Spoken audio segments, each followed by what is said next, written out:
What's up, y'all? Jeff Thompson here from 1012 Sports. Kenny Smith, 1012 Sports, Ravens. Cool, and glad you guys could join us for another segment of Real Talk 1012 as we embark on the postseason's playoff time. Another year. Finally, Yeah, it's been a good year, but this is where it all comes down to. This is where it all counts. These last couple games, these last 2 weeks. So we got some exciting games that are coming up. As always, we want to just recap these games, give our expert predictions. I haven't been tracking for this year, man, but I don't know what. I feel like I've been doing pretty well in games, man. Yeah, I mean, we both have fell short out the biggest how we've been doing past years, but that's something we work on in the future. But yeah, it's been a pretty good season up and down for all teams. It's been left and right for all teams. We had at least every team with a loss. Yeah, It hasn't been like that for the first 2 years. It's been kind of. So it's like it's getting more competitive to me. It's not just one-sided no more. So I like that also. Yeah, for sure. So we look forward to these games this week. The first and second rounds will be played this week. Congrats to the Ravens who come in, I feel like, again, for the second year in a row, Number one seed. the number one seed. So they come in again and they get that first round bye, along with the Steelers who get the first round bye. Okay. But as we look back at week 7, our last regular season week, let's recap a couple of highlights from this week. If you could look at as the games across the board, the first game we had the Eagles versus Steelers. Second game we had the Eagles who played the Falcons. Third game you guys played the Seahawks. What were things very telling results from those games, or things that are to be noted from those games? From the game one, Steelers and the Eagles, man, shout out to both sides, man. Yeah, they battled. That could have went any way. That's probably, if not, one of the best games I've seen this season, man. Yeah. Because they showed that they both wanted to make it. They both wanted to get their ranks up for the playoffs coming up, and they came hard that Saturday. So to be a close 26-20 victory for the Steelers, it was a good game, not taking out from the Eagles because they fought all that they could have. But It goes to show, man, they ready for the playoffs. Yeah. It's playoff season, so we ready, man. Like I said, man, it started off 0-0 with all teams. They all go back from the 0-0. It's like a whole new start, so it'll be pretty good, man. I liked it. That first game was a shocker to me, man. I can't lie. It was all that you expected. If you wasn't there, man, you missed out on a good one, man. It was a good battle to them teams. That was, and I got to apologize to the Eagles because that's the team I kind of wrote off when they lost those 3 games in a row. They were looking down. A little shaky. It seems like they had lost their camaraderie as a team, but then we see them fighting and playing a really tough Steelers team that was missing a couple of players, a couple of their top players, but still, I feel like it would have been a very similar game were those 2 players there. True. But they fought hard, and so I'd be interested to see this Eagles team, if they get the momentum going. And one thing we can't forget, or we gotta show the respect to retired Coach Dave and Sean. They all the 2-time defending champions. They are. Like we can't sleep on that. They have a habit and come to the playoffs of showing that best potential, man, and it shocks everybody every year. They've been doing it for the last 3 years, so we can't forget about that. They are still the 2-time reigning defending champions. Yeah, they got to give them that respect. They are. As we look forward to, one of the games, which was the game of the week, was you guys playing the Seahawks. Now that was the game we knew it could have It could have went sour for us. It could have went either way. For sure. The Falcons, Seahawks came out with some players I ain't seen with so much potential and so much talent. They almost shortchanged themselves. That's what caused them the loss because they overdid it. Yeah. They were just been poised or what it was. We was undermanned. We was fit to lose that game. There's no way in the world we were supposed to win that game. But the players and how they stick together on my team, how the chemistry, you can tell they've been around each other a long time. For sure. They didn't break under that moment. And that's the utmost respect I have. And I appreciate my team for that. They didn't. We came play with 6 people. We was undermanned. Yeah. We came with our 7 players. We was undermanned. But they held it together. And also, I say the Seahawks, they held their composure. They were supposed to beat us that game. It was a great game. It was a good fought game. Yeah. Shout out to our small players on our team. Elijah, Javante, Quavon, which, if I'm not mistaken, he should be at top 3 in the sacks. He got a lot of sacks this year. He's been chasing down. But like I said, it was a great game. I didn't expect for us to come out on top. That's the first I can say in all our season. It was a game that I thought we was going to be thrashed. And on our hand, my team proved that coach wrong. They held it together and they did what we were supposed to do. Not only in the first game, but also in the overtime game. It showed that, wow, this is a brotherhood team. And I appreciate that, man. When I walk home, I just had to let them know that. Like, man, this is what we come here for. Y'all did it, man. And one thing I say, especially about a guy like Chris, is he's a leader and he knows how to win. And somehow you guys just continue to I know they give you gray hairs, man, with those with those last 10 minutes of the game, but you guys always end up pulling it out. And I look forward, that may be a matchup that we see again this upcoming Saturday. But as we fast forward on to this upcoming Saturday, we look at the games that, these early games. First game we start off with is that Falcons versus Seahawks game. And so we look at this Falcon team who week to week we don't know which Falcon team we're going to see. Up, down. However, one thing I've learned about them is as they've been getting better as they play together, as they play together more, they gelling. They definitely gelling. One thing is they play better when they're having fun, hands down. Exactly, just like the Eagles team. It's true, and one thing I can say the Falcons' biggest issue is they gotta be able to take self-responsibilities. Yeah. Can't be quick to point the fingers to each other, because once you do that, the other person becomes down, and now you don't want to play for real no more. But their team, personally level, all their players I know, they all have some great skills and potential, man. They just gotta learn how can it work to help each other. Yeah. That's their biggest thing. I can't really see too much about Seahawks. They got their thing, their locomotive going. They in a roll, they on a good roll right now. They poised right now. So what the Falcons is, we got like you just said, we gotta figure out what Falcon team we're gonna see tomorrow or this Saturday. Which one we're gonna see? We're gonna see that high flying, run up and down the field Falcons, or we're gonna see that laid back, or we're gonna argue Falcons. So I'd rather see that high flying, smooth pace Falcons with. I know they're gonna be there. Like first game of the season, they gave us a tough run. Yeah, they did. Played a tough run. I remember that. So, they have the talent to do that. It's when they're willing to pull it out. Yeah. And this is the moment they need it. They've definitely gotten better. DeJuan, I feel like he's leading the league, one of the leaders in the league in terms of touchdown passes. With that, he does has thrown quite a bit of interceptions. But one of the things that will be key is one. If I'm the Falcons coach, I want to say, how many times can I get the ball into Sean's hands? Little Sean and just running all over people. He's one of the fastest guys in the league. 6 and 2 last week. 6 receptions, 2 touchdowns. Yeah, he got MVP for the week. 5 tackles, about. Yeah, I think he had an interception also. And an interception. He's all over the place, man. So getting the ball in his hands and letting him work. Malik's a solid target. Darius is one of the guys who's at the top of the league in terms of receptions. Like he's the go-to guy. But they are gonna have to find offensive game plan. Also on defense, they're gonna have to step it up. They're gonna have to step it up because they have not been able to stop any secondary been getting beat all year. Yeah, all year long. I can't say. And from last year, from being one of the toughest secondaries, this year it seemed like they fell off a little bit on that core. Their focus last year was more defense. Yeah. Like this year, it's more like we gotta get this offense packing. But defense is winning championships. I scream it every week long. Every time I come out, defense win championships, and that's what you need in this league. Because 10-12 sport is it's a lot of young guys with high levels of talent, but it's your defense that puts you in a position to be a winner. For sure. That's what I like about the Falcons. That's one thing I disliked about them. That lack of defense that they had from last year. Last year was a high level. I can't lie to them. Them boys is everywhere. And you can't have everybody do it all the time. Like Sean, shout out to Sean, shout out to Malik. I'm just saying the ones that I see that's trying to do it. And it's going to take a whole core to do that. Shout out to Coach Q. You got your boys doing, man. It's a good thing over there, man. But they got to bring their defensive mind frame about this. So let me ask you, do you think they can, against this high-powered offense, the Seahawks team, do you think they can pull it out against the Seahawks this week?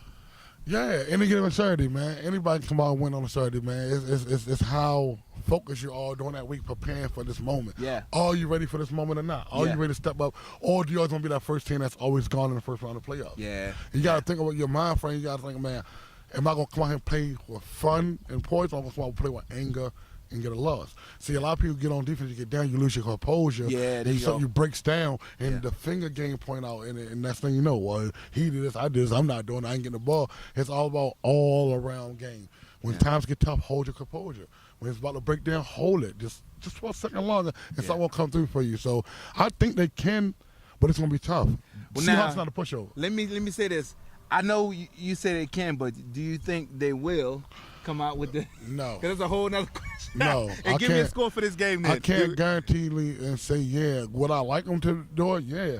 But I can't say straight up and down, And if it would be, it would be like Seahawks will probably take this one about 35-28. It's not going to be an easy run-through game. I'm not expecting for a run-through game because the Falcons do have the potential to be a top team they want to be. I can't lie. Them young boys are good. Yeah. They are real good.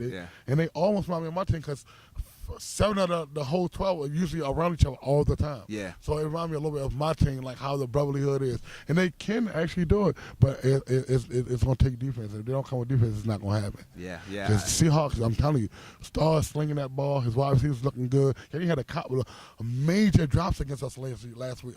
Major drops last week. Which hurt them. And if they do it this week, the Falcons going to steal. Yeah, I agree. So I have the Seahawks also. I actually have this coming down the wire and Seahawks pulling it out 28-27. I think a key is whether those guys, Terrence was good on the long ball last week. Andre really stepped it up, big time. True. And Danye, whether those guys could kind of stay together. They kind of fell apart at the end of your game. But whether those guys can stay together or not is going to be the key. I think the Seahawks is their game to lose. Seahawks are coming with a good mental. Yeah. Mental. It's like they always be over-aggressive. Yeah. When you over-pursue things, you lose. Yeah. And like both you and I have watched this from the beginning, from year 1 to year 3. And you watch certain people, certain players progress. Yeah. And with the Seahawks, Star is a great leader, but at times he seems to fall off. And when as a leader of the team, you crumble, the whole team's going to crumble. That's what this whole thing is. You can't indulge in the trash talking when you're doing good. Yeah. When you're winning, that takes you off of your focus of the win. Yeah. And y'all end up taking an L like it was a hard no. It was a hard loss from last week to lose by 1 point when you know you had the game in the bag. Yeah. So that's their biggest issue is you can't fall. You can't fall. And once again, they're a good team. I don't take that from the Seahawks, but at the end of the day, your mind frame got to be ready for this thing. Sports is 90% mental, 10% physical. For sure. It's easy to throw, catch, run. You know you can do that. It's mentally, where I'm supposed to be. How I'm supposed to snatch a flag. How am I supposed to act if he's talking trash to me? So that's their biggest thing, their mental. They got to have that mental in order, and if not, they're gonna end up slipping to the Falcons. Yeah. So we and the Falcons are looking. They're hungry. They haven't. I believe they haven't made it out of the first round yet since being in this league. So they're hungry to move on past that first round game. As we go on to the second game, who is that? This Redskin team who has kind of been off as of lately in terms of attendance and also just camaraderie as a team. As we go, this Redskin team is visiting this Eagles team who is they're focused. I would say they're focused. Coach Sean will be back this week. Okay. Coach DJ had those guys practicing after those games last week. Good step up for them, which is good because you gotta. Since that loss happened, you gotta understand what practicing on mistakes right then and there. Right then and there. And that's shout out to Coach DJ for that, man. That's a good look. Yeah. As far as the Redskins, man, I have nothing bad to say about Coach Coop and his whole coaching core. This shout out to the players, man. You gotta want for yourself what your coaches want for you. Yeah. The coach wants you to get better. You gotta show up and prove them that you can be that. I've seen a couple of them personally, walking the streets, man, what's going on? Well, that. But bro, you gotta keep fighting. You gotta keep going. It's been teams that been there worse, didn't have a win all season long, but got in the playoffs. And then went crazy. Right. So that's what it's about. You can't. Regular season it matters, but when the playoffs come, it's 0-0. Everybody's starting over. Yeah, it's seeding, but everybody got a chance. Yeah. So you can't really count yourself out. And for them, man, they got to be able to show up. Because be at the game, you can't have multiple forfeits during the season. Yeah. That's not going to look good when it comes to seed. You wonder why you're the low seed. You got to play the best seed. You be out the first round because you're not there to fight for your chance to be there. Yeah. You're automatically giving the opposite team to win. So once again, shout out to Spoon, Coach Coop, your whole core, even the players, man, the ones that do show up and don't get a chance to play because the other ones don't. Man, you got to reach out more to your teammates and be there because this is the playoffs. Yeah, and I'd be curious to see. We have some good players in Gerald and Travis and Robert, some of those other guys. Chris. But I'd be curious to see how well Chris will lead because I think that the team follows him, and so if he leads well and just is willing to lead that team, I think they have a chance against this Eagle squad. Yep. But however, I will say the addition of who we have, the big guys and Tyler for the Eagles has really put them took them to the next level. And some other new guys. Which come shocked me this year, Jeff? Not to cut out. I can't. Caleb and Rayfield, man. Rayfield, man. Yep. Last year, I'm not going to say he was no trash, but last year he wasn't as that leader or semi-leader star player as he showed to be this year. Quarterback, he's throwing touchdowns, he's getting interceptions. Caleb is just flying all over the field, man. Yeah, he's leading in scoring. So he's all over the touchdowns. It's gonna take a great deal, not even a great deal, but a majority deal of Caleb to show up to show who won. Take this win, because if the Redskins come and Chris leading the way he's leading, they got the potential still to win. Yeah, they can win. Yeah. They can win. They have a good team. I know these young boys. I know these young men. They can win. It's all about, do they want to win? Do they want to win? Right. That's the whole core. So who do you have for that game? And give me a score. Bandos, Caleb is hot. Ray Phelan hot. The whole Eagles squad, and they are the 2-time defending champions. I'm gonna say Eagles, man. 21-17, 21-16. It's not going to be a good. It's not going to be a real blowout. That's a pretty close one. I had 35-14. Eagles winning this one. I think they're gonna take it. And I think they're prepared mentally for this. One thing I don't want to see is a forfeit on the playoff time. I want to see teams out there fight for your chance to win this community bowl, man. A chance to be there, a chance to show that you worked hard all season long and you're prepared. I don't want to see a forfeit though. I want to see hard 14 out here playing. So like I said, the Redskins show up. Their leader come to show up.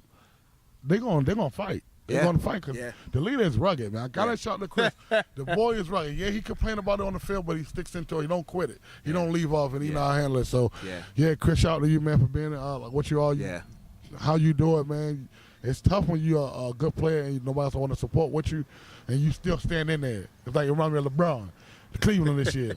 So, man, it's good, man. Once again, they do have a good team. Yeah, they do. They do. They got to hold that composure and have that mind frame ready to win. And the Eagles, once again, they are the two-time. I got to give it to them. Defending champions. You got to keep saying it, man, because they are a team not to be slept on. They sneaky, they're good, and the boys is hot.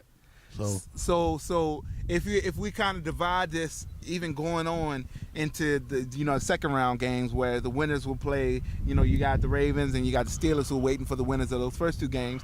Who do you have going on to the community bowl in terms of coming out of those second round games and at the end of I want to say definitely the Ravens. Okay, obviously. So we got the Ravens. Definitely the Ravens. I guess what would be you guys' key, as we both have the Seahawks, but what would as this would be the third time you guys playing if the Seahawks win, what would be the key to you guys kind of sealing off that game and making it back to the community bowl? Not to beat ourselves as we did in the past years. Yeah. Because regularly can't nobody beat us by ourselves. Yeah. Every year we came in sure we can be the best team. And at times we show that we can crumble. We can become like some of the most weakest parts of our season. But also just defense. Yeah. Continue to pour out defense. Continue to be who we are. Continue to not fuss amongst each other or point the finger. And, we got that dub wrapped up in the bag. It's not really an issue about that. But we feel, not only me as a coach, but my players, as their self feels, can nobody beat them but their self. Yeah. And that's the mind frame you're supposed to have. That's good. And as far as on the opposite side, I would say it's a throw up. Steelers team can't. Here's the throw up. Steelers have also been bumpy too this year too. They hot. They also been bumpy. They had some games in their hand. They just like go down the stream also. Yeah. So like I said, it's been there for every team this year. It's not one team that has been that way. So on that side, I can say it's looking Steelers to me, but at any given moment, any four of them teams over there three of them teams can have a good Saturday, man. Yeah. Sweep through the whole weekend and have a good setup for them come for the community bowl. But I would say Steelers. It will be Steelers Ravens. You think Steelers Ravens? Yeah. You know what? So I mean, Steelers will get up. They got on me the last 2 weeks because I picked against them, and this week will be no different. Sorry, fellas. And here's why I say you guys, hands down, I think Steelers have the best defense. You have football in Hosea, who is leading. He's blowing out the water everybody in terms of tackles, in terms of statistics. You got Tyree, who's a guy, he usually wears a bandana. He's leading in interceptions. So their defense is there. However, I will say, and on the offensive level, Isaiah is always going to show up, and Dominique, who's been doing, he's been tearing it up. Dancer, boy. He's a dancer. Yeah. He got that side hip swing on him, boy. He's amazing with it. He's been doing it. That's how he perfected. Because he was a little sloppy on the first year, but this year, that boy's a dancer, man. I gotta give it to him. He's a dancer. And their quarterback looking like the Tay from last year. But one thing I would say is if they end up playing this Eagles team is I feel like still no one even from that Steelers team can stop Caleb. And so I think because they swarm really well as a defensive Steelers team, you're going to have to take them up top. You're going to have to out-jump those guys. You know, they don't have a lot of height. That's one thing. They have a lot of short, quick, fast guys. And so, you know, if I'm Coach Sean and Coach DJ, I'm looking at you know, how do we beat these guys, you know, in terms of height, game. you know? Yeah, in our game. And how do we, you know, you're not going to be able to outrun them, but how do you outsmart them, and how do you use their aggressiveness against them as you try to put some points in the game? That is going to be a major piece for the Steelers, though. I'm a little upset that I let that slip my mind, because Caleb has been looking unstoppable this year. Yeah. He's jumping over everybody. He's snatching interceptions over everybody. So that is, and I didn't even look at that, how the height level between the Eagles and the Steelers is. It might be, I'm going to have to go back on this, man. And I don't usually go back on my picks and chooses, but it is looking like an Eagles-Steelers situation over there. So it's out of them two to me, not to count out the Redskins or anybody, but it's going to boil down to them two teams. And I gotta, if I have to pick, I will still say Steelers because, like I said, they are one of the best defenses in this league this year. Yeah. But also, it's like 50-50. But if I have to, I would have to say Steelers. Steelers, by 5 points or no more, if that, because you can't knock out the other two-time defending champions. Right. Caleb and Rayfield has been awesome on defense. They always seem to be in the right place at the right time. Yeah. Tip balls, catching. If I'm not saying, from me watching all the games, they had the most tip interceptions this year. Deflections. Yeah. So that's a good thing. They always have their hands and everything. They always a bunch of green shirts around you when the ball in the air. They've been doing it. And I would say, even though my pick is the Eagles, I would say that I think they're going to end up taking this one 28-26. But I would say the key factor is, if the Eagles get down, do they get down? Do they clock out his game? Because that's one thing in terms of the team this year has struggled with who's going to be that leader in hard times, you know. And I think Rayfield struggled with that, and some other guys. Yeah. But one thing about the Steelers squad is, like, even when they're down, they stay together and they admit when you know what I'm saying, when they mess up, and that's a thing that no other team, I feel like, has perfected as well as the Steelers. And I feel like that is other than that's a key. That's a big key. That's been a big key to their success. I haven't seen no finger pointing from them on the field during the game time. Yeah. Now, when they do at the game is differently, but all that game they don't express that, and that's key. That's showing a team and a family together that's not willing to take on their own responsibilities. Like, man, that's my fault, man. My fault. I got it next time. Yeah. I hear that a lot from Jose. I hear a lot of that on that team from Tyree. You hear that, but on a lot, like I said, on a lot of teams you don't hear. You know, my own team sometimes you don't hear that. You don't hear that responsibility, and that's major. Yeah. In a league like this, man, when you have so many young talented, so many Eagles running around all the world, that's major to be responsible for your team. So that's gonna be important. So I look forward to this Saturday. As always, it's Family and Friends Day. We got a couple games we're gonna put out. We're gonna have a blast out here. We got free food. We got free ice cream. We got a couple giveaways that we're gonna end up giving away. Also, one of the things, one of our Seahawks quarterback star, we're gonna have. He's gonna be out here. He's developed a clothing line around guns down, gloves up. So I actually was one of the ones that was able to purchase one of his shirts. Shout out to you doing big things. Keep it up. We want to be able to encourage those who are really making a change in their community, and spur them on and encourage them to do that. So if you have chance, bring $10 extra with you. All right, we're gonna have some shirts on sale. We'll have some of the shirts out here. So buy one, buy two. If you ain't got $10, do a game day job and then support our brother and the things that he's doing. And continue to, you guys, all you players, let us know the positive things you guys are doing in the community. Because I think it's a reflection of who God has created you guys to be. And we love seeing that. We love putting that out there. So again, we look forward to this week. You guys come out ready to have a blast with football, but also come together as a community. Invite your family and friends out, and make sure to know your game day verses. Last week for game day verses, so make sure to know that and don't be left out because you don't know it. As always, thank you guys for joining us in Real Talk 1012. Peace.